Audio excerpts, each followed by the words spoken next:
আমি এখন চলে এসেছি সাউথ কলকাতার আরেকটি বিখ্যাত পুজো প্যান্ডেল ত্রিধারা সম্মিলনীতে। তো চলুন এখানে প্যান্ডেলের কাজ কতটা এগিয়েছে তো দেখা যায়। এদিক দিয়ে দেখা যাচ্ছে বাঁশের কাজ পুরো কমপ্লিট হয়ে গেছে, আর সামনেটা তেলপল দিয়ে এরকম ঘিরে দিয়েছে। আর রাস্তার এপারেও যেই বাঁশ দিয়ে যে ব্যারিকেডটা করে সেটাও এদিকটা হয়ে গেছে কমপ্লিট।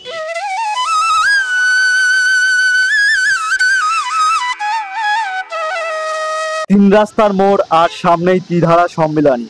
পুজোর সময় এই জায়গাটায় একটি জমজমাট মুহূর্ত থাকে। পূজার আর বেশি দিন বাকি নেই, তাই প্যান্ডেল শিল্পীরা খুব তাড়াতাড়ি প্যান্ডেলের কাজ এগিয়ে নিয়ে যাচ্ছে। ত্রিধারা সম্মিলন আমরা জানি প্রত্যেক বছর এখানে খুব ভালো থিম হয়, আর এদিকটাই চলছে স্টেজের কাজ। প্রত্যেক বছর ত্রিধারা সম্মিলনীর এখানেই স্টেজটা হয়। তো চলুন এবারে ভেতরের দিকে যাওয়া যাক, দেখা যাক ভেতরটা কেমন কি কাজ চলছে এখন।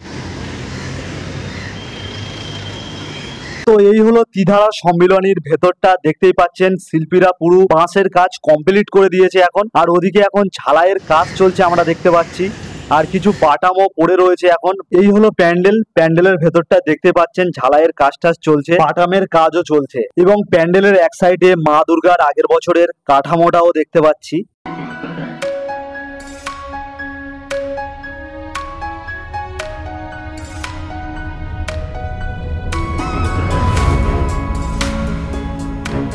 তো দেখতেই পেলেন ত্রিধারা সম্মিলনীতে কতটা কাজ এগিয়েছে। তো ভিডিওটা ভালো লাগলে অবশ্যই একটি লাইক করে দেবেন, আর এরকম ভিডিও পেতে আমার চ্যানেলটিকে সাবস্ক্রাইব করে রাখবেন।